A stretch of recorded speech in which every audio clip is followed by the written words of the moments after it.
प्रयाग में जो महाकुंभ हो रहा है वो भी वक्फ बोर्ड की जमीन पे हो रहा है, ये दावा ठोक दिया गया है। इसके पहले तमिलनाडु के 1500 साल पुराने मंदिर को वक्फ प्रॉपर्टी बता दिया था, एक पूरे गांव को वक्फ प्रॉपर्टी बता दिया था। कर्नाटक में किसानों के 1200 एकड़ जमीन को वक्फ प्रॉपर्टी बता दिया था। झाबुआ में जो आदिवासी रहते हैं उनके पूरे गांव को वक्फ प्रॉपर्टी बता दिया था। और अब संगम, जो गंगा यमुना सरस्वती का संगम है, जहां सदियों से कल्पवास होता है, सदियों से वहां पे कुंभ लगता है और महाकुंभ लगता है, उस जगह को भी वक्फ बोर्ड कह रहा है हमारी जमीन है। मैं बार बार कह रहा हूं, कांग्रेस को कोसने से कोई फायदा नहीं होगा जब तक कांग्रेस के कानूनों को नहीं खत्म करेंगे। मुगलों को कोसने से कोई फायदा नहीं होगा, मुगलिया नियम कानूनों को खत्म करना पड़ेगा और मुगलों के द्वारा किए गए गलत काम को ठीक करना पड़ेगा। अंग्रेजों को कोसने से कुछ नहीं होगा, अंग्रेजों के द्वारा बनाए गए नियम कानूनों को खत्म करना होगा। और कांग्रेस ने तो वो सारे काम किए हैं जो मुगल नहीं कर पाए थे, अंग्रेज नहीं कर पाए। आज वक्फ बोर्ड भारत का सबसे बड़ा लैंड माफिया हो चुका है। ये लैंड जिहाद के लिए ही कांग्रेस ने कानून बनाया। बाबर, हुमायूं, तुगलक, गजनी, गोरी, औरंगजेब, खिलजी के इल्लीगल काम को लीगलाइज करने के लिए 1991 में प्लेस ऑफ वर्शिप एक्ट बनाया। उसके बाद भारत को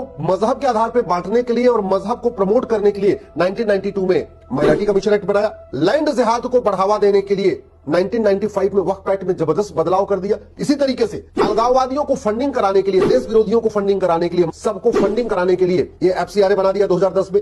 और ये जो 2009 में राइट टू एजुकेशन एक्ट था, इसको 2012 में बदल के मदरसों को राइट टू एजुकेशन के दायरे से बाहर निकाल दिया। अब हम कांग्रेस को कोस रहे लगातार, लेकिन कांग्रेस के द्वारा बनाए गए नियम कानूनों को बदल नहीं रहे, इसलिए नीचे कोई परिवर्तन नहीं आ रहा।